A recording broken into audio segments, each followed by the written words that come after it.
14 फरवरी 2019 एक ऐसी तारीख जिसे शायद ही कोई भूल पाएगा। भारत के आधुनिक इतिहास में ये एक बहुत गहरे जख्म की तरह दर्ज है। तो आज हम पुलवामा हमले की पूरी कहानी को समझने की कोशिश करेंगे। उस दिन आखिर हुआ क्या था, ये इतनी बड़ी साजिश रची कैसे गई और आखिर में इसका हमारे देश पर क्या असर पड़ा। चलिए सबसे पहले चलते हैं उस दिन की सुबह में। 14 फरवरी 2019 जगह थी जम्मू का सीआरपीएफ ट्रांजिट कैंप। वहां काफी हलचल थी। बहुत सारे जवान अपनी छुट्टियां खत्म करके लौटे थे और श्रीनगर जाने की तैयारी कर रहे थे। मौसम भी काफी खराब था। भारी बर्फबारी की वजह से हफ्ते भर से हाईवे बंद पड़ा था। इसलिए उस दिन एक बहुत ही बड़ा काफिला एक साथ निकलने वाला था। और काफिला कितना बड़ा था, इसका अंदाजा इस नंबर से लगाइए। 78 गाड़ियां, और उनमें सवार थे सीआरपीएफ के कुल 2547 जवान। जवानों की संख्या इतनी ज्यादा थी क्योंकि हाईवे इतने दिनों से बंद था, तो बख्तरबंद गाड़ियों के साथ साथ कुछ सामान्य बसों को भी इस काफिले में शामिल करना पड़ा। तो सफर शुरू हुआ। कई जवान जो अभी अभी घर से अपने परिवार से मिलकर आए थे, फोन पर अपनों से बात कर रहे थे। काफिले की जो 5वीं बस थी, उसमें कांस्टेबल एच गुरु ने अपनी पत्नी को फोन लगाया, लेकिन बात हो नहीं पाई। उसी बस में हेड कांस्टेबल सुखजिंदर सिंह भी अपनी पत्नी से बात कर रहे थे। उस वक्त किसी को भी जरा सा भी अंदाजा नहीं था कि ये उनकी आखिरी बातें साबित होंगी। अब देखिए, यहां पर दो कहानियां एक साथ चल रही थीं। एक तरफ हमारे जवानों का एक काफिला अपनी मंजिल की तरफ बढ़ रहा था, और दूसरी तरफ सिर्फ कुछ ही किलोमीटर दूर एक बहुत ही खौफनाक साजिश अपने आखिरी पड़ाव पर थी। सुबह 3:30 बजे काफिला जम्मू से निकलता है। करीब 11:30 बजे एक आतंकी शाकिर बशीर वो काफिले को देखकर अपने साथियों को खबर देता है, और फिर दोपहर 2 बजे हमलावर आदिल अहमद डार अपनी बारूद से भरी गाड़ी लेकर निकल पड़ता है। सब कुछ एक ही पॉइंट पर आकर मिलने वाला था। जैसे ही काफिला पुलवामा जिले में पहुंचता है, एक नीले रंग की कार बड़ी तेजी से काफिले की बाकी बसों को ओवरटेक करती हुई आगे आती है। ये एक वीबीआईडी थी, यानी vehicle born improvised explosive device. आसान भाषा में कहें तो एक चलता फिरता बॉम्ब, एक ऐसी गाड़ी जिसमें बहुत भारी मात्रा में विस्फोटक भरा होता है। इस कार के अंदर 200 किलो से भी ज्यादा आरडीएक्स छिपाया गया था। उस नीली कार ने काफिले की 5वीं बस के ठीक बराबर आकर उसे साइड से जोरदार टक्कर मारी और एक बटन दबा दिया गया। एक इतना भयंकर धमाका हुआ कि उसकी गूंज कई किलोमीटर दूर तक सुनाई दी। बस के परखच्चे उड़ गए। इस हमले में सीआरपीएफ के हमारे 40 जवान मौके पर ही शहीद हो गए। ये पिछले 30 सालों में भारतीय सुरक्षा बलों पर हुआ सबसे घातक आतंकी हमला था। अब सवाल ये उठता है कि इतना बड़ा, इतना विनाशकारी हमला आखिर मुमकिन कैसे हो गया? इसकी साजिश किसने रची, कैसे रची? चलिए अब इस साजिश की एक एक परत को खोलने के लिए कहानी में थोड़ा पीछे चलते हैं। हमले के कुछ ही घंटों के अंदर आतंकी संगठन जैश-ए-मोहम्मद एक वीडियो जारी करता है। उसमें एक लड़का दिखाई देता है, आत्मघाती हमलावर, पुलवामा का ही रहने वाला 20 साल का आदिल अहमद डार। और वो वीडियो में कहता है, जब तक ये वीडियो आप तक पहुंचेगा मैं जन्नत में होऊंगा।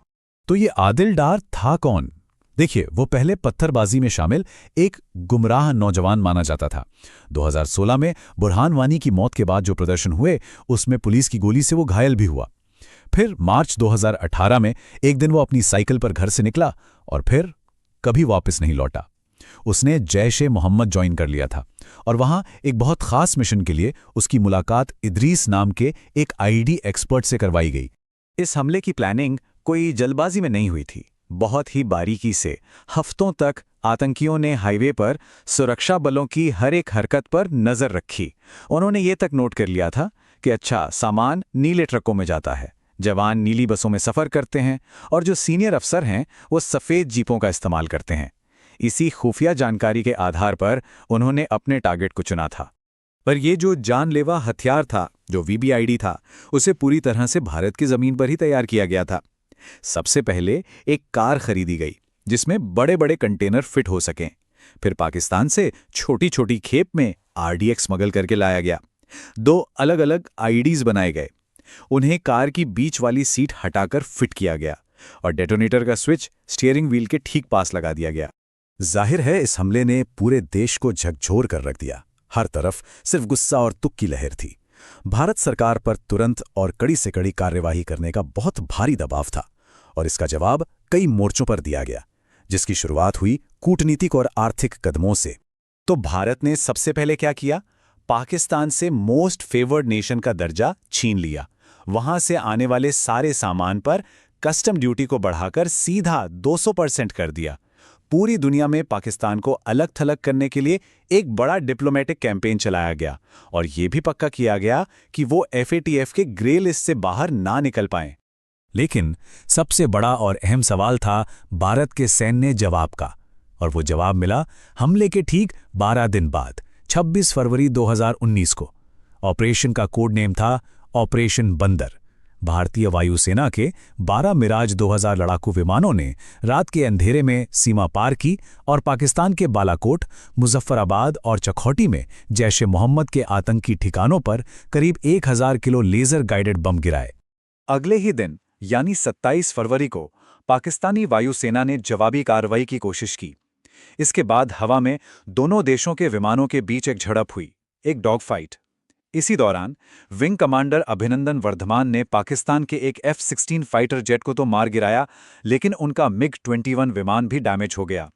वो पैराशूट से पाकिस्तान के कब्जे वाले कश्मीर में उतर गए। तो एक तरफ तो देश ये जवाबी कार्रवाई देख रहा था, तो दूसरी तरफ नेशनल इन्वेस्टिगेशन एजेंसी यानी NIA इस साजिश की जड़ तक पहुंचने के काम में जुट गई थी। शुरुआत में तो जांचकर्ताओं के हाथ लगभग खाली थे, लेकिन फिर भी उन्होंने एक एक धागा जोड़कर इस पूरी गुत्थी को सुलझा ही लिया। तो NIA के सामने एक बहुत बड़ी चुनौती थी। शुरुआत में कोई सुराग ही नहीं था। टीम ने क्या किया, उन्होंने धमाके वाली जगह के 250 मीटर के पूरे इलाके को छानना शुरू किया। और जानते हो उन्हें क्या मिला? मलबे के ढेर से एक कार की चाबी। बस यही चाबी थी वो पहला धागा। इस चाबी के सहारे वो गाड़ी के 7 पुराने मालिकों तक पहुंचे और फिर पहुंचे सज्जाद भट्ट तक। कहानी यहां खत्म नहीं हुई। उन्होंने पुराने एनकाउंटर्स की फाइलें खंगालीं और वहां उन्हें एक मारे गए आतंकी इदरीस का फोन मिला। उस फोन से जो डेटा रिकवर हुआ उसने उन्हें सीधा पहुंचा दिया शाकिर बशीर के पास। और शाकिर ने उसने पूछताछ में एक एक करके सारे राज उगल दिए। शाकिर बशीर ने जो सबसे बड़ा और चौंकाने वाला खुलासा किया वो ये था। उसने बताया कि जिसे सब IED एक्सपर्ट इदरीस समझ रहे थे वो कोई और नहीं बल्कि जैश ए मोहम्मद के सरगना मसूद अजहर का सगा भतीजा मोहम्मद उमर फारूक था, और वही इस हमले का असली मास्टरमाइंड था। कहते हैं कि पूछताछ के दौरान एक बहुत ही दिलचस्प मोड़ आया था, जब जांचकर्ताओं ने शाकिर को उमर फारूक की एक तस्वीर दिखाई जिसमें वो एक स्थानीय महिला के साथ था। अपने हीरो का ये दूसरा चेहरा देखकर शाकिर का भरोसा पूरी तरह टूट गया और उसने साजिश से जुड़ी हर छोटी बड़ी बात सब कुछ उगल दिया। इस पूरी जांच के बाद NIA ने जो चार्जशीट दाखिल की वो 13,800 पन्नों की थी। ये नंबर अपने आप में बताता है कि ये जांच कितनी गहरी और कितनी विस्तृत थी। इस चार्जशीट में साजिश में शामिल 19 लोगों के नाम थे और पूरी योजना का एक एक ब्यौरा दिया गया था। निया की जांच ने साजिश का तो पर्दाफाश कर दिया, लेकिन साथ ही इसने हमारी सुरक्षा व्यवस्था में हुई उन बड़ी और गंभीर चूकों को भी उजागर किया जिनकी वजह से आतंकी अपने मंसूबों में कामयाब हो पाए। यहां पे जो बात सामने आई वो बहुत ही परेशान करने वाली थी। देखिए, रिकॉर्ड्स के मुताबिक हमले से पहले 11 अलग-अलग इंटेलिजेंस इनपुट मिले थे कि कोई बड़ा हमला हो सकता है।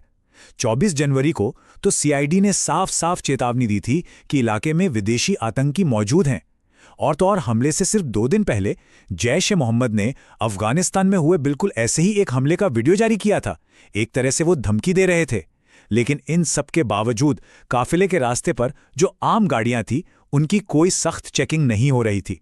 इस हमले से सबक लेते हुए सुरक्षा प्रोटोकॉल में कई ठोस और बेहद जरूरी बदलाव किए गए। जवानों के बड़े बड़े काफिलों की सड़क से आवाजाही को बहुत सीमित कर दिया गया। और जो सबसे बड़ा बदलाव हुआ वो ये कि जम्मू श्रीनगर के बीच जवानों की मूवमेंट के लिए अब हवाई यात्रा की सुविधा दे दी गई, ताकि भविष्य में ऐसी किसी भी त्रासदी को होने से रोका जा सके। और अंत में एक सवाल, 11 खुफिया चेतावनियों और एक धमकी भरे वीडियो के होते हुए क्या उन 40 जवानों की जान बचाई जा सकती थी? ये एक ऐसा सवाल है जो राष्ट्रीय सुरक्षा के उन कड़े सबकों की याद दिलाता है जो हमने एक बहुत बड़ी कीमत चुकाकर सीखे हैं।